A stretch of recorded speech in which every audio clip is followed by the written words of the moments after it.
Hello and welcome. I'm your host Elizibar, and this is a tale of two hops, or two black hops, two hair triggers, whatever. This is it's less about the book than about customer service, about a creator doing the right thing. And you know what? I probably would have just kind of let this slide with just a thank you post on Twitter or something like that. But there's that other comic book going through its troubles right now, and I want to highlight good customer service right here, right now, so people can see what good service is like. So, you might remember when I got my copy of Black Hops in the mail. Did an unboxing. It looked okay then because I wasn't like looking in depth at all the pages. But then I read it and I did a review. And I was reading the story right here, Matt Weldon art. Really nice looking. And, that's weird. That's weird. What? What's this weird streaky stuff? Okay, that's weird, but it's just one page. It's not a big deal. What's on the other side? And then I was like laser beam eyes for the rest of the book, like trying to scouring this, looking for like a barcode scanner, looking for any more weird streaks, trying to get that information out of them. So in my review, that came up. And you know what? Ultimately, I think the outcome I would have been okay with is just him going, "Oh, that's pretty bad. I'll talk to the printer and make sure nobody else has that happen to them in the future, and keep an eye out, see if this is like a big problem." Just kind of like, "Hey, I want to make you aware." Would have been like an okay place to end up. It's just kind of like, yes, there was a problem, and it's not a big problem because I don't buy comic books for value. I buy comic books to read the dang things. Now, of course, you want your book when you get it to be in good shape and not all beat up. But it's in good shape. There's nothing wrong with this book. Now, before I could message him on Twitter, before I actually reached out to contact him, before anything like that happened, because I was waiting for good sunlight out my window right here, so I could get like a really good picture of that damage. Camera like zoomed in. You need a lot of light so things don't get blurry. At least with my cell phone camera. I don't know about your camera.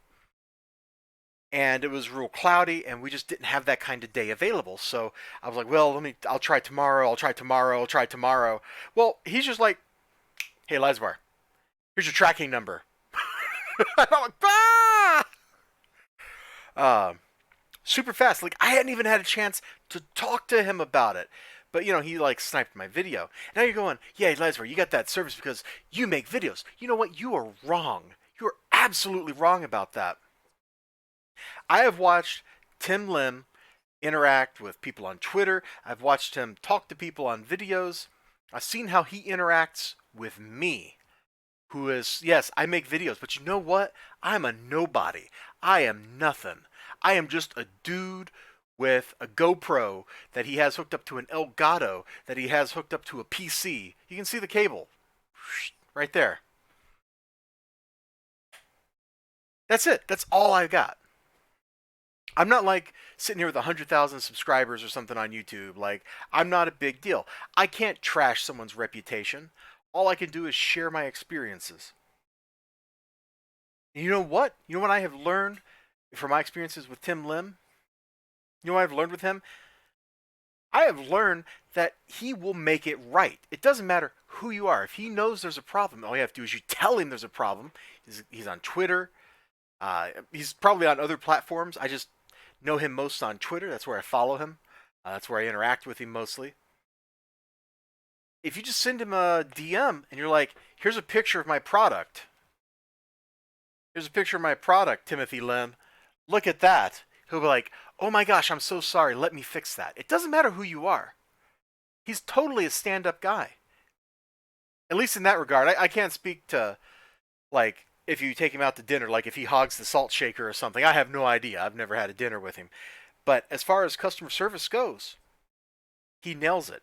He is doing that thing that's really hard. So you've got like a couple of different groups of people. You have like an audience, you have fans, and you have customers. And these things, they overlap. You know, there's some circle where different groups of these things interact. So it's like the classic Venn diagram with 3 circles and a triangle, and then you've seen this picture before. But taking somebody who's part of your audience, not necessarily a fan, but somebody who watches some of your videos sometimes if they happen to be on, because he thinks you're kind of interesting sometimes. Or maybe he heard about you and he watched a couple videos or something, and that's it. That's your audience. You've got fans. These are people who watch everything you do. They're people who they buy your book, or well, not necessarily buy your books. They hit like on Twitter. They hit the heart on Instagram. You know, that kind of stuff. They tweet at you. They tweet with you. They talk to you. They comment on your videos. Those are fans. And then you have customers. And customers actually transfer money. Do I have any money? Hold on. I bet I got a dollar bill in my wallet. I usually don't keep a whole lot of money in here because who needs money anymore? But I usually like to keep a dollar or two. Yeah, we got a dollar bill. A customer is someone who takes one of these and gives it to you. Here's True. Hey, True, I want that bookmark. I'm an alien. Thanks for the bookmark. Look, I'm not his customer. That's what a customer is. There's somebody who's willing to invest their money. And money is time. You know, you spend time working, and that time generates money. And what a fan is willing to do is, or what a customer is willing to do, is trade that to you. A fan is willing to give you a lot of time, but not necessarily money. Now, whether that's because the fan doesn't have money, or the fan's not interested in your book, the thing you're selling, but they like your videos, I don't know. That depends on each person.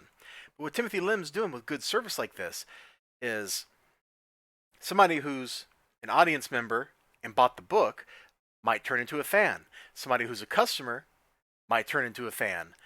Somebody who's a fan and took a chance on the book might become a repeat customer. Somebody who's already a customer becomes a more loyal customer, becomes a repeat customer. And so the next time you put out a book, they're going to buy it.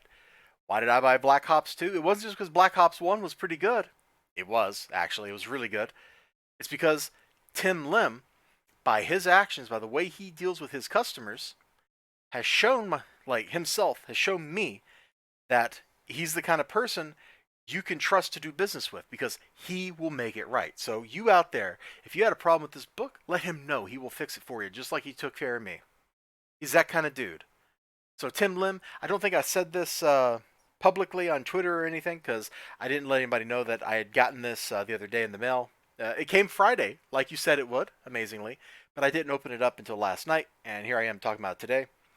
I got it, and it's in cherry shape. I went through this whole book, page by page. I'm amazed the cover's not hovering further away from the book now. Looking like, is there a streak? Is there a streak? Is there a streak? Is there like a bent page? Is there anything that I can find wrong? There's nothing I can find wrong. The book is cherry. It's absolutely in gorgeous shape. You all out there, you have a great day. This is just a reminder.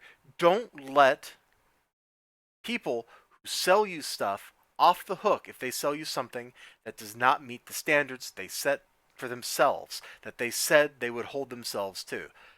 For this campaign, I was promised a nice, square-bound book with great art and a fun story. And it would arrive in good, well, maybe not mint condition, well, near mint condition. Instead, I got a book with a little streak in it.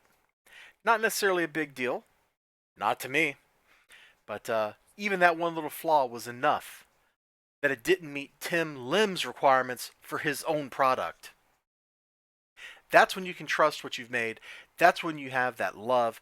That is great customer service. You all take care of yourselves. You have a great day, great night, great whatever you got going on. I sure hope to see you again next time.